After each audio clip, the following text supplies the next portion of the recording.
All right, this is a quick video on how to set a static DNS address. So here I have a computer, and if I run a command prompt start cmd, just open that up, and ipconfig, I see that I have a connection. It's an Ethernet, that's a hardline network connection. I have an IP address, I have a default gateway. If I tried to ping something, works. If I do an ipconfig/all, you'll see that not only do I have an IPv4 address, but I even have this DNS server, and I've got a couple of them actually. I've got 8.8.8.8, 4.2.2.2, and 1.1.1.1. And those are servers that do resolution of a name like www.yahoo.com into numbers. And we saw that earlier when I pinged that.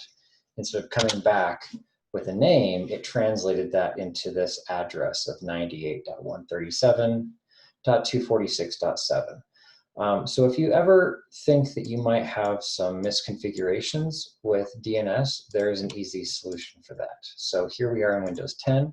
If I click on Start and go into the control panel, just start typing it in and it populates here. So I'll pop that open. You might see yours like this if it says View by Category, and you can just go into View Network and Tasks, go into your adapters, and you should see an adapter that's connected. Now here, when I was in Control Panel, I was able to see that my connection was actually on my Ethernet adapter. So I'll jump into this guy. If I double click him, you should see that this is my connection. This is the one that's sending and receiving little bytes of information. I can even go into the details and confirm that these are the same numbers that I was seeing before. If I go into properties, you'll see I have IPv4, and that's the numbers right here, this IPv4 address, 172.21.1.94. I can also see that it's being given to me by a DHCP server. So something on my network is telling me that that's a good number for me. It's also telling me, by the way, this is my DHCP server.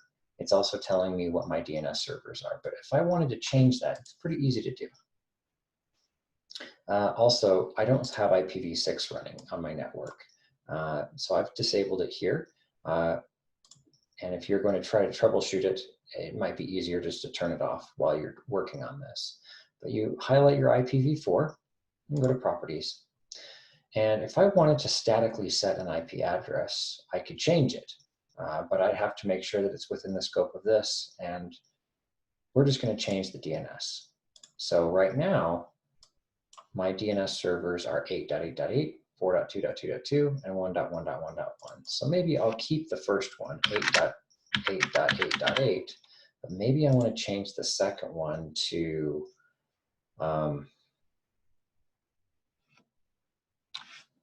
just 1.1.1.1. And I don't want this 4.2.2.2 anymore. So I'll click OK and close and close.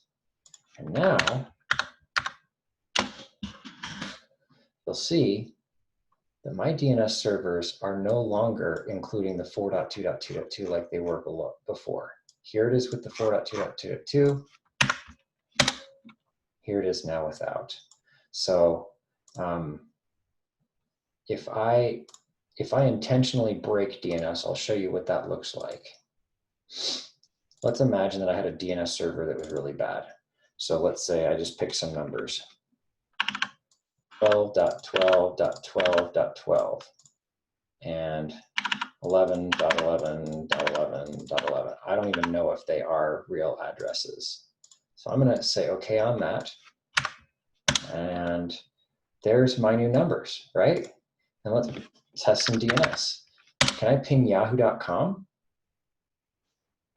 Oh, it's not working very well. My DNS servers are not doing a very good job for me. This 12.12.12.12, whatever that is, it's not resolving DNS. It's clearly broken. So I'm going to go back in there. I'm going to Properties, jump into this guy. Let's say we'll keep our 8.8.8.8, and we'll go back to 1.1.1.1. We'll say okay, and okay, and close. And there I am again with my homies. And oh look, DNS works again. So if you've played with this and you think that DNS is not your solution, you want to go back to the way it was. Super easy. Just jump back in here and set it back to automatically obtain. This is the way that it was before for me. So I'll hit OK on that.